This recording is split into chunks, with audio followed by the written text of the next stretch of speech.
صبح یک شنبه شما بخیر. یکی از دوستام توی یکی از این سفرهاش به آمریکا به واشنگتن رفته بود تا از مرکز FBI در اونجا دیدن بکنه. یکی از چیزهای جالبی که ازش دیدن کرده بود و در خاطرش هم مونده بود این بود که اونها رو همراه با چند توریست دیگه در یک سالونی جمع کرده بودند و یکی از مامورها واسه اونها از مشکل اسکناس‌های جعلی صحبت می‌کرده. در حین این سخنرانی دوستم میگفت روی پرده بزرگی که در سالن وجود داشت فیلمی هم در این مورد داشتن نشون میدادن. توی قسمت از فیلم انواع مختلفی از دلارهای تقلبی میگفت که روی پرده افتاد و راوی فیلم از تماشاچی ها درخواست کردش که اگه ممکنه مشخص کنند کدوم یک از این اسکناس ها تقلبیه. در میان اون همه اسکناس ها فقط یکی از اونها حقیقی بود. دوستم میگفت واقعا کار خیلی سختی به نظر می اومد واسه اینکه همه اونها کاملا عین هم بودن. مأموری که میگفت در این مورد داشت واسه ما صحبت میکرد تک به تک شروع به شرح و تفسیر هر کدوم از اون اسکناسا در اومد و تازه اونجا بود که فهمیدیم فرق کجاست و کدوم یک از اونها حقیقیه و بقیه تقلبیه.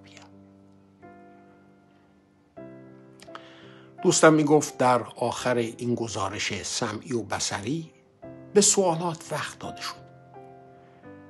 یکی از اولین سوالاتی که شد این بود: آقا از نظر زمانی چقدر طول میکشه که یه مأمور FBI خیلی خوب یاد بگیره که چطور تا چشمش به این اسکناس های تقلبی میفته اونها رو تشخیص بده؟ جوابی که اون شخص داد این بود: ما وقت خودمون رو روی این مطلب تلف نمی کنیم که به مامورانمون تعلیم بدیم که چطور اسکناس های تقلبی رو بشناسن.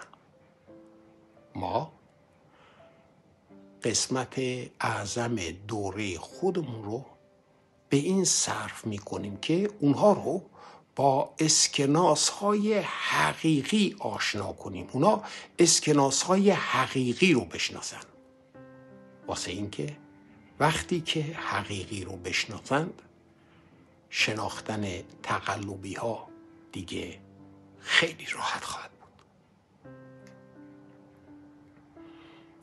و این وظیفه من و شما شاگردان مسیح هستش که در مقام شاگرد نه فقط مسیح حقیقی رو بشناسیم بلکه به انسانها هم مسیح حقیقی رو بشناسونیم. میتونیم در گفتارمون این کار بکنیم، میتونیم با اعمالمون این کار رو بکنیم.